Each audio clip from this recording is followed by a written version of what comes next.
Good morning, or depending on when you're watching this, good afternoon, good evening, or good night.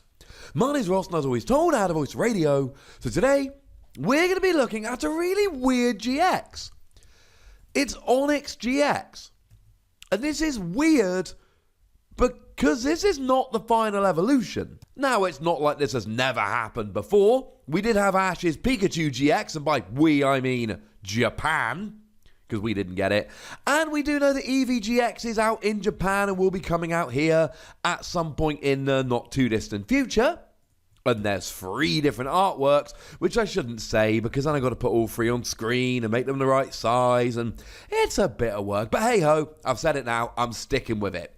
So it's not like this is completely novel, but it is extremely rare.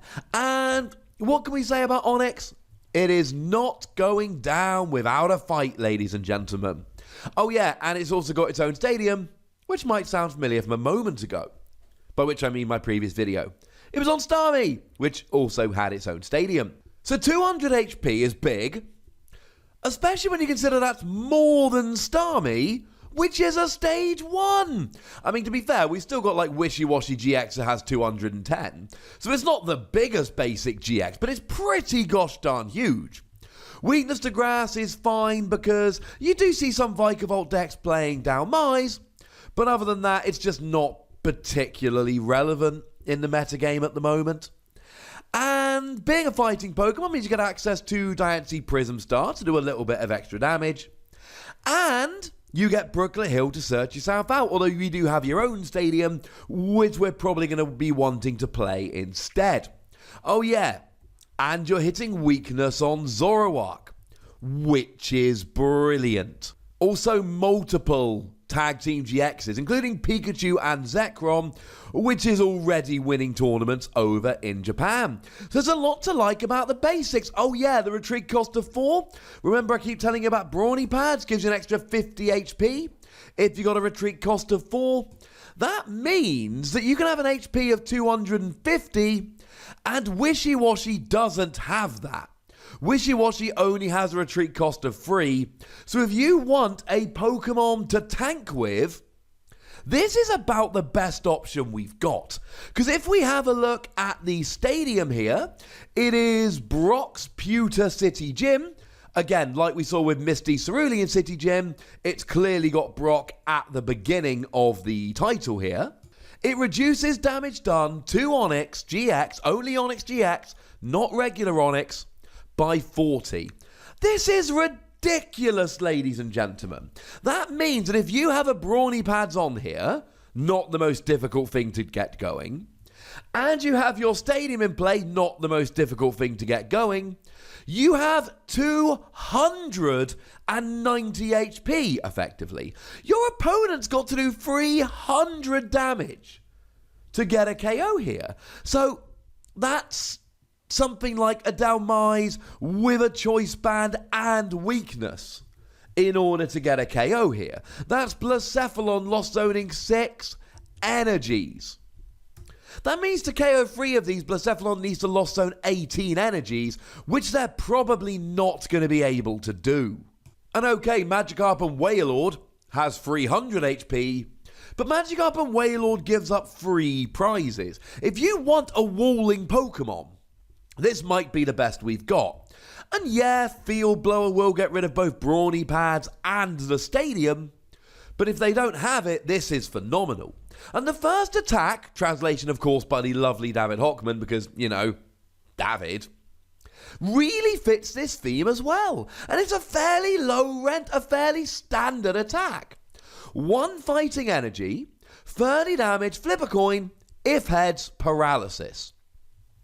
I love this. I adore this. And look, we've got a million different Pokemon that do a little bit of damage and paralysis on a head. That isn't what's exciting. But when you've got a Pokemon with 200 HP that can use Brawny Pads and has a stadium that reduces damage done by 40, this is wonderful. And don't forget, with a Diancie Prism Star, it's 50 damage. And with a Choice Band, it's 80 damage. Which still isn't enough to KO a Zoroark, but 50% chance of paralysis. And then you bring in Victini here, So it's a 75% chance of paralysis.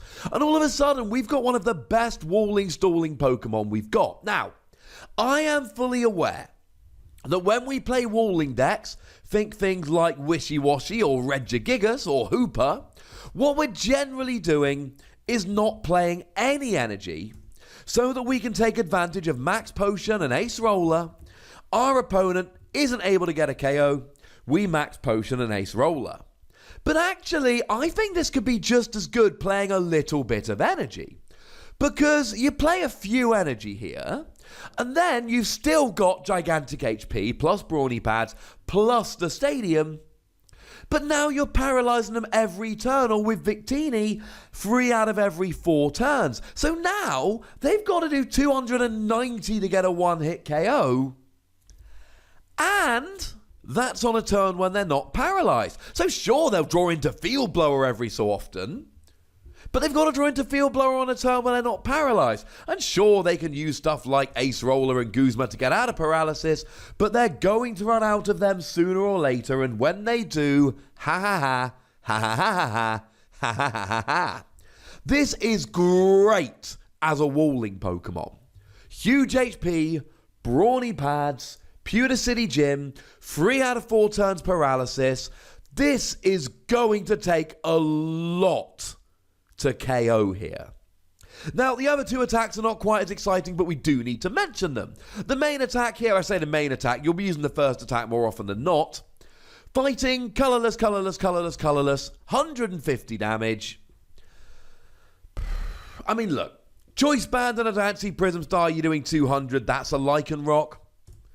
As it is, you're getting a really easy one-hit KO on Tag Team GXs like Pikachu and Zekrom that are weak. With a Choice Band, you'll get a one-hit KO on something like a Blacephalon or a Tapu Lele or a Rayquaza. It's fine. It's just really, really expensive. And I don't think you're going to need it. I don't think this is why you play Onix. I think if you're trying to accelerate a whole bunch of energy onto Onix, you're kind of missing the point. I mean, a Tapu Lele will do 100 damage just from the 5 energy you've got attached. That is not where you want to go with this. Tapu Lele with a double colourless energy does 120, with a Choice Band 150. That is not what you're aiming to do here. I don't think this is a good attack, because I don't think this is how you play Onix. You pop 1 energy on there, you flip a coin, you paralyse. And you keep going, and sooner or later your opponent won't be paralysed, but they're going to have to try and hit you for 290. Or they're going to have to use the Field Blower and hope you can't get another Stadium and another Brawny Pad. Or they're going to have to hope they hit it on the same turn, and it just gets super awkward. We've got some really good walls like Magikarp and Wailord coming up, but they give up free prizes. As a 2-prize wall, everything fits together here. I cannot stress how much fun this is. 250 HP, plus damage done is reduced by 40, and you're paralysing them essentially free in 4 turns. Now, the GX attack does fit nicely with this as well. 200 damage, and during your next turn, damage done to this Pokemon by your opponent's attacks is reduced by 100. Which means next turn, you've got 250 HP, and damage being done is reduced by 140, meaning it takes 390 damage to KO you. That is 8 energy in the Lost Zone from a Blacephalon.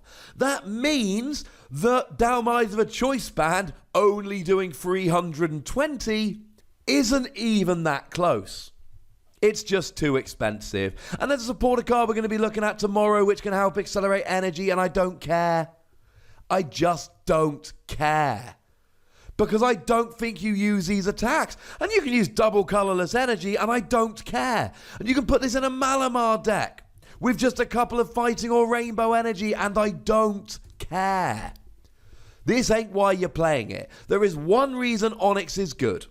Basic Pokemon, huge HP, brawny pads, stadium reducing damage done by 40, and paralysis on a coin flip with Victini. That is what makes Onix good. And in that respect, Onix is great.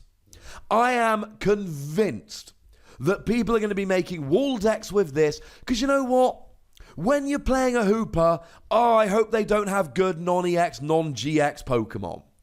And anything else, I hope they're not hitting for weakness. Shuckle GX, I hope they're not using lots of energy. Whereas here, you're just like, I hope I don't hit Tails on paralysis. I love it. I'm giving it 5 Wassies. And when I say 5 Wassies, that is a combination of Onix and the Stadium. This is extremely difficult to KO. We have seen that wall decks are good, and this does about as good a job as any. You're actually going to be playing energy in a wall deck. Also, I don't know if this is going to be put in our main set or come out as a promo. It could be either. But if this makes it into a main set and has a pre-release, you know someone's going to draw one of these and a couple of the Stadium. You aren't beating that guy. It's not happening. All right, ladies and gentlemen, I've told you what I think about Onix, but now I would very much like to know what you think about Onix. So please do let me know in the comment section. Go nuts, but please do remember the most important rule of all. Be nice, would you? And then make sure you like this video, subscribe to this channel, follow me on Twitter at @TheWassie, and Twitch for some live action at twitch.tv/PTCGRadio. If you want to support the channel, get some bonus podcasts and all of that, head on over to patreon.com/PTCGRadio, where you can do exactly that. And do make sure you're checking out youtube.com/WassiePlays for some more Wassie action. But by far the most important thing, as always, is to look after yourselves. Until next time. Thank you very much for watching. My name is Ross, and you've been watching PTCG Radio.